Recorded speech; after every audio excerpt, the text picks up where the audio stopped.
Doctor Pintu Kumar পাঁজা বলছি।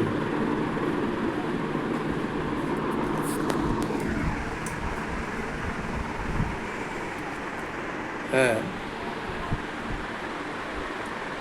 প্রত্যেকে আপনারা হোমিও চিকিৎসা নিন। হোমিও চিকিৎসা এমন একটা পদ্ধতি যেটা সকলের প্রয়োজন হয়। জীবনে চলার পথে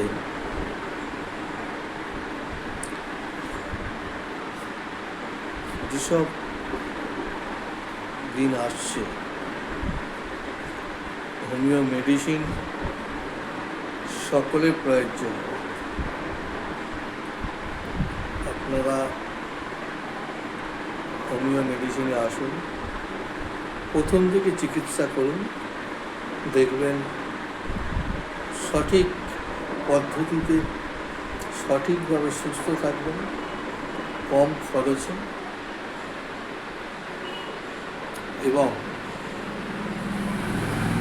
অনেকটাই সুস্থতা বোধ করবেন।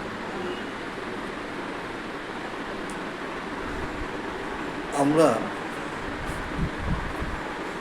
বেশিরভাগটাই অবহেলা করি যে হোমিও চিকিৎসা কী হবে, কিন্তু ওটা ভুল ধারণা।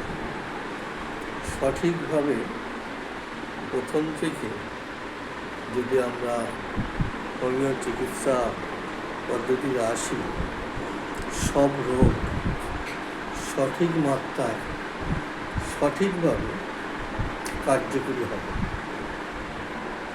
হতেই হবে।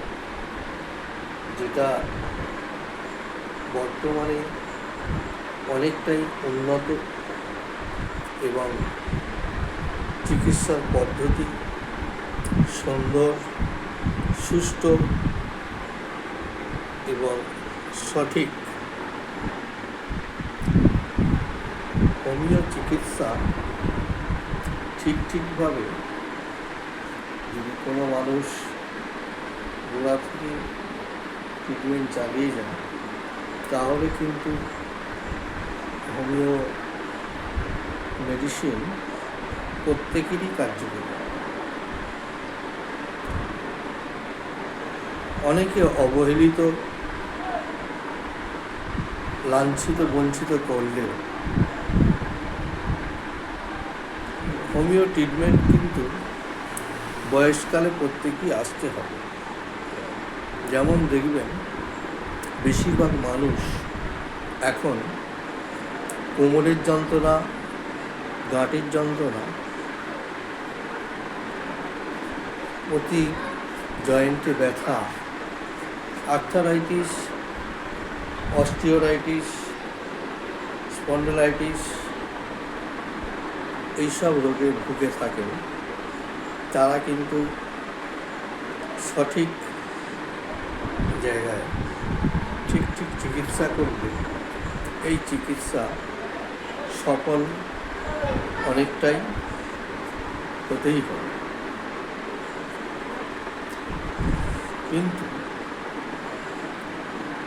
আমরা সেটাকে অপগ্রাহ্য করে, টাকার বড়াই করে আমরা অন্য প্যাথিতে গিয়ে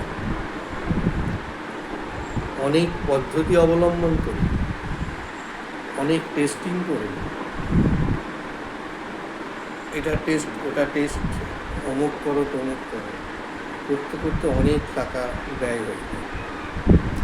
সেটা না করে আপনারা যদি প্রথম থেকে এই হোমিও ট্রিটমেন্টে আসেন, তাহলে কিন্তু অনেকটাই সুফল দেখবেন। আমি ডক্টর পাঁজা, ডক্টর পিকে পাঁজা বলছি। আমি দীর্ঘ 24টা বছর এই চিকিৎসায় সামিল আছি। আমি অনেক চিকিৎসা করেছি, অনেকেই সুস্থতা বোধ করেছে, কিন্তু সেটা যদি সঠিক মাত্রায় আসেন, মহিলাদের যাবতীয় রোগের ক্ষেত্রে অনেকে ভুল করে অপারেশান করে ফেলে, সেটা কিন্তু পরে আবার ভুগতে হয়। কিন্তু হোমিও ট্রিটমেন্টে পুরো কিওর হয়ে যায়। যেমন দেখবেন পাইলস, এটা ওটি করার পরেও কিছুদিন ভালো থাকবেন, আবার কিন্তু পরবর্তীকালে আবার পাইলস পাবেন। মহিলাদের বাচ্চার ঘরে সিস্ট এবং ইউটেরাসের পলিপস যেটা হয়, সেই ট্রিটমেন্টও কিন্তু আমাদের এখানে সুষ্ঠুভাবে হয়ে থাকে। তাই সকলকে বলছি, হোমিও চিকিৎসায় আসুন, সুষ্ঠু পথ দেখবেন এবং সঠিক মাত্রা, সঠিক সুস্থ থাকবেন। ধন্যবাদ। যদি প্রয়োজন মনে করেন যোগাযোগ করবেন। যে কোনো রোগের চিকিৎসা আমি করে থাকি। চেষ্টা করি সকলকে ভালো রাখার জন্য, সকলকে সুস্থ রাখার জন্য। আমার চেষ্টাই আপনাদের সুস্থতার কারণ। ধন্যবাদ।